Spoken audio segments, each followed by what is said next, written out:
December in theaters. It looks like those have been completely removed, and there's no official release date for either of those two movies. So it looks like they're not seeing the theaters having any real impact money-wise for them in the next couple of months. So do you think Wonder Woman will follow suit with that, and it'll be pulled once again? Because I think it's still slated, as of now, for Christmas, correct? Yes, it's still slated for December 25th. I would assume, I mean, I would assume they're going to probably pull it. I think they're just waiting till, I don't think they're going to announce anything till probably around Thanksgiving or the end of November.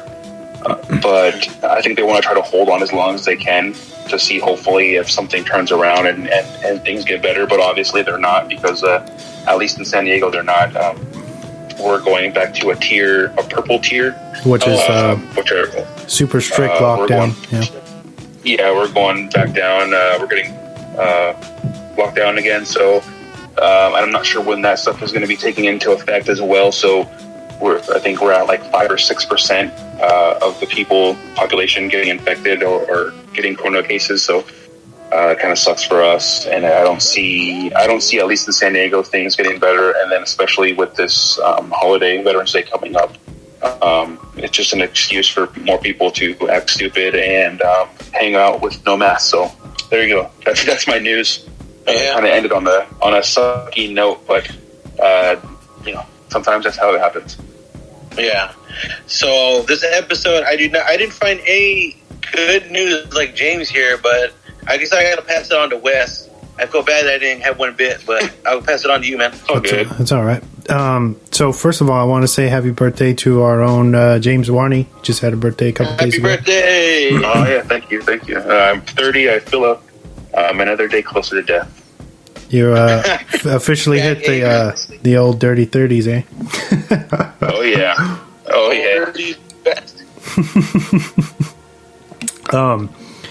Good for you, man. In some was it 30, flirty and thriving? Oh yeah. All right, so since we're done celebrating your life, we got to celebrate somebody who just left us, a wide renowned TV personality, legend Alex Trebek. Oh yeah, dude, no way. Yeah, that sucks, man. Of Jeopardy, yeah, we just we lost him recently, and it's pretty devastating. Obviously, he won his first bout with he had stage 4 pancreatic. Oh, okay. Yeah. Holy shit. Yeah, and he won, but obviously, when you battle with cancer, it can come back, and I guess it came back more aggressive, and he didn't survive. So our thoughts go out to his family and legions of fans everywhere. It's pretty crazy not to have him around after he's one of I think the longest running TV show hosts ever. Yeah. Yeah, I want to say he's been doing it since it's a start, right? I mean, he was there since the beginning. Oh yeah, if not the very beginning, very close to, since the 80s, right? Early 80s, I believe. Early 80s, I want to think. But yeah, R.I.P. to Alex Trebek. We're gonna miss you. Rest in peace. Moving on to some more positive news. A Quiet Place 2 already has a sequel, or a sequel spin-off in the works, despite of the sequel being delayed until next year. What do you guys think of this? What? That's crazy. Yeah, that is. For that to have a spin-off series. Or spin-offs, for the sequel is spin-off movie. Crazy just because. Yeah, spin-off movie. I mean, did I say series? Yeah, you said series. Nope. Okay. Yeah, spin-off movie. Well, now. I mean, before the second one's even out, I think that just shows their trust in the fans and how much the first one was so well received. They're assuming the second one's just going to be just as good. Hopefully we get to see the second one sometime. If it lives up to that trailer, I have no doubts that it's going to be great. Even it might even top the first one, with Killian in there, and Killian. I'm so excited to see him in there. Yeah, dude. If everything. I would say if he's still alive in all of it, like the next two, then it'll probably do really good. But I have a feeling he's not going to make it. But he's going to do so good in this that I think it's going to be like an impact for the second one. Maybe that's why they did the spin-off. Is this like is the second one like a sequel / prequel? Like, is it going to dive into like what happened before and then still like continue on? I felt like I saw that in the trailer. That's what it looked like to me. Or is it straight off the second part? Like the second one kind of it shows you a little bit before everything is happening or as it's happening, like straight from the beginning. Yeah, and then I believe it's probably going to cut to present day. It's probably going to be some type of dream sequence that the wife is going to be having of the past, because you see everyone is there in that flashback, like when they had a group and stuff, huh? Yeah. Dude, I wonder what the spin-off is then. Like, that's going to be insane. Like, I can't believe they thought that far ahead and already kind of have it on its way. Like, that's just right. Yeah, I think it's being written right now, and they're gearing up to go into production sometime soon, and it's being already slated for 2022. So basically, we're gonna, if everything goes to plan, we'll have two A Quiet Place movies looking into the future, each from next year on, which is cool. Wait a minute. That's so cool. Did they push the production of Quiet Place 2 through COVID? No, it was already done.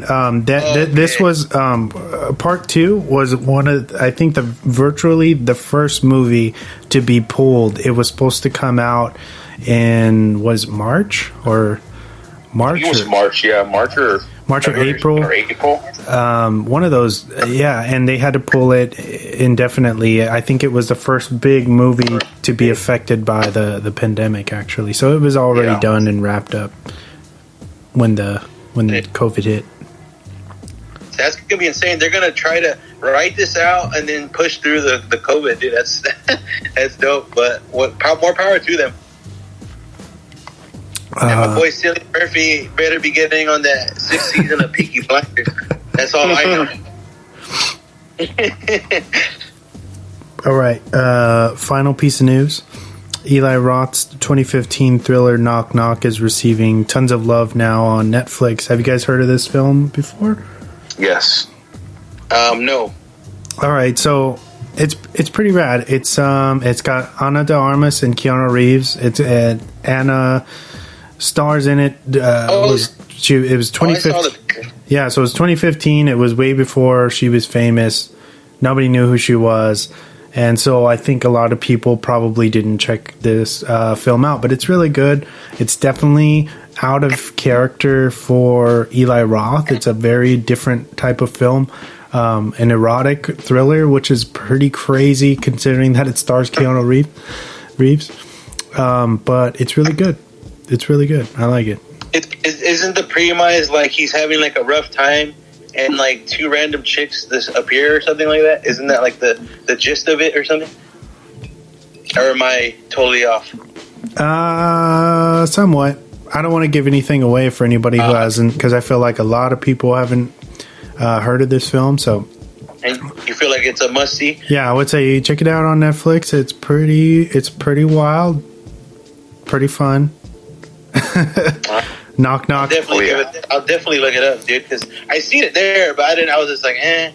But my point of bringing this film up is that it's been out for quite a long time, and it's been since I think it's been about a week since it's been put on Netflix, and every day it's been top 10 most streamed for Netflix. So it's kind of Netflix, like they are so good at doing, is breathing kind of new life, putting this in front of people who wouldn't have seeked it out otherwise and giving it a watch. And and that's awesome. When did it come out again? Like in 2016 or 15? 15. Yeah, they're very good at putting movies around that time frame that totally got overlooked. Like, I know what you mean. I totally know what you mean. Like, for me, I missed out on like so many good movies between that time frame, but that's because I was working a lot and shit. But now I got a lot of time frame. So yeah, I definitely will check it out. That's sick that you're bringing it up, even though Netflix brought it up for everyone else too. You know what I mean? Yeah, for sure.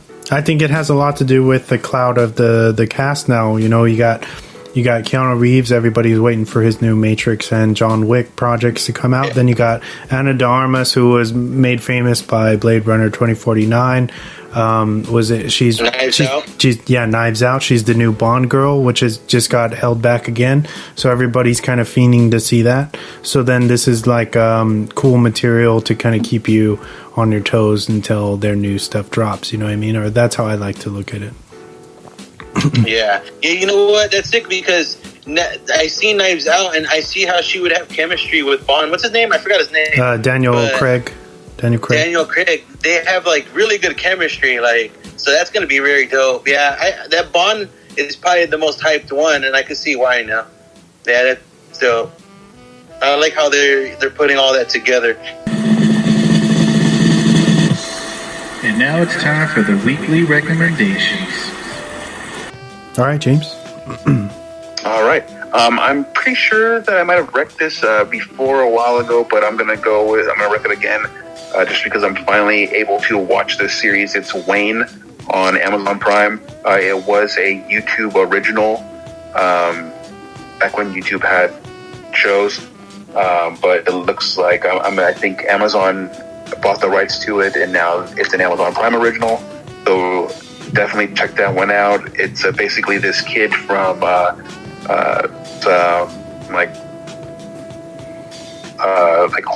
horrible town in Massachusetts, and he's basically going on this rampage to try to get a car that was stolen from his dad when he was a teenager, and it's all the way down in Florida, and he's trying to basically steal it back from the guy who took it from his dad, and then along the way he's kind of getting into all this crazy shit.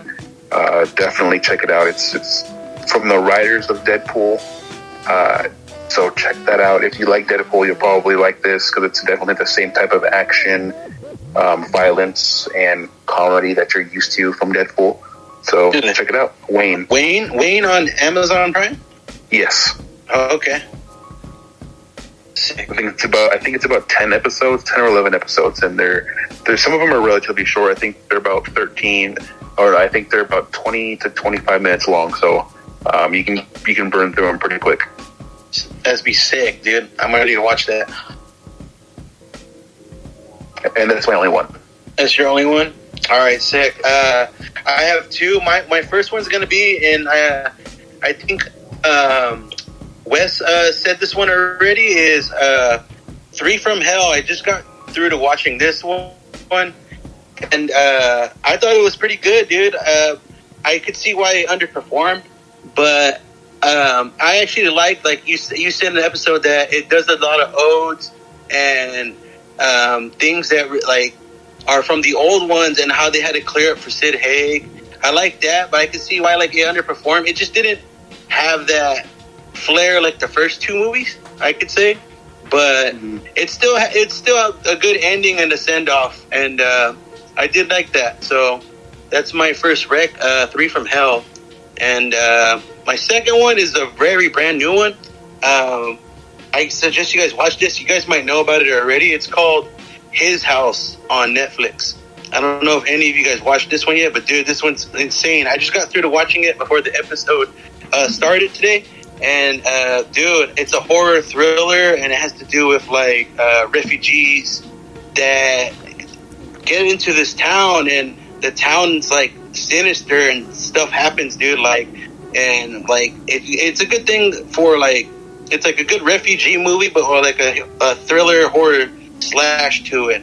I suggest you guys watch His House, dude, on Netflix. It's also on the top charts too. It just started rising, and it has 100%